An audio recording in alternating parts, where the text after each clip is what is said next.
Wawasan Nusantara adalah cara pandang bangsa Indonesia terhadap diri sendiri dan lingkungan berdasarkan Pancasila dan UUD 1945 dengan mengutamakan persatuan dan kesatuan dalam kehidupan berbangsa dan bernegara. Wawasan Nusantara memandang seluruh wilayah Indonesia sebagai satu kesatuan politik, ekonomi, sosial budaya, serta pertahanan dan keamanan. Poin A, apa saja yang merupakan asas wawasan Nusantara? Asas wawasan Nusantara meliputi kepentingan yang sama, keadilan, kejujuran, solidaritas, kerjasama, kesetiaan terhadap tujuan dan cita-cita bangsa. Poin B, jelaskan tujuan wawasan Nusantara. Tujuan wawasan Nusantara adalah mewujudkan persatuan dan kesatuan bangsa Indonesia dalam seluruh aspek kehidupan, menjaga kesatuan NKRI, serta menciptakan kehidupan masyarakat yang aman, damai, adil, dan sejahtera. Poin C, jelaskan fungsi dari wawasan Nusantara. Nah, fungsi wawasan Nusantara adalah sebagai pedoman, motivasi, dan landasan dalam menentukan kebijakan serta tindakan penyelenggaraan negara agar tetap menjaga persatuan, kesatuan, dan keutuhan NKRI. Kemudian yang kedua, jelaskan tentang aspek Trigatra dalam wawasan Nusantara. Trigatra adalah aspek alamiah yang dimiliki suatu negara. Trigatra terdiri dari yang pertama, letak dan posisi geografis negara, yang kedua, keadaan serta kekayaan alam, yang ketiga, keadaan dan kemampuan penduduk. Nah, ketiga aspek tersebut menjadi modal dasar dalam pembangunan dan ketahanan nasional. Kemudian poin A-nya, jelaskan aspek Pancagatra dalam wawasan Nusantara. Pancagatra adalah aspek sosial yang meliputi yang pertama ideologi, yang kedua politik, yang ketiga ekonomi, keempat sosial budaya, dan yang kelima pertahanan dan keamanan. Kelima aspek ini sangat berpengaruh terhadap ketahanan nasional dan kehidupan berbangsa serta bernegara.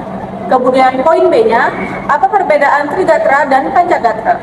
Trigatra merupakan aspek alamiah yang berasal dari kondisi geografis, sumber daya alam, dan penduduk. Sedangkan Pancagatra merupakan aspek sosial yang berkaitan dengan ideologi, politik, ekonomi, sosial budaya, serta pertahanan dan keamanan. Trigatra bersifat alami, sedangkan Pancagatra merupakan hasil kehidupan masyarakat dan negara. 3. Jelaskan 3 tantangan utama dalam menjaga keutuhan NKRI di era globalisasi dan digitalisasi. Berikut contohnya. 1. Penyebaran hoaks dan berita palsu. Contohnya, informasi palsu di media sosial yang memicu konflik antar kelompok masyarakat. 2. Menurunnya rasa nasionalisme. Contohnya, lebih menyukai budaya asing dan melupakan budaya daerah maupun budaya nasional. Ketiga, radikalisme dan intoleransi. Contohnya, penyebaran paham yang menolak keberagaman dan mengancam kesatuan bangsa. Poin A, jelaskan ancaman terhadap ideologi Pancasila di bidang ekonomi. Berikan contohnya.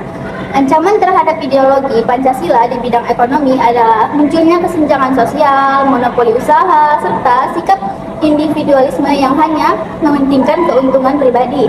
Contohnya, perusahaan besar yang menguasai pasar sehingga usaha kecil sulit berkembang dan masyarakat kurang sejahtera. Kemudian poin B, apa saja menurut kamu tantangan generasi muda dalam mengaplikasikan ideologi Pancasila saat ini? Tantangan generasi muda saat ini antara lain, yang pertama tuh ada pengaruh budaya asing yang tidak sesuai dengan nilai Pancasila. Yang kedua ada penyalahgunaan media sosial untuk menyebarkan ujaran kebencian. Yang ketiga, menurunnya rasa gotong royong dan kepedulian sosial. Yang keempat, kurangnya pemahaman tentang nilai-nilai Pancasila. Dan yang terakhir atau yang kelima adalah sikap intoleransi terhadap perbedaan suku, agama, dan budaya. Generasi muda harus mampu menerapkan nilai Pancasila dengan bersikap toleran, menghargai keberagaman, bertanggung jawab, serta menggunakan teknologi secara bijak.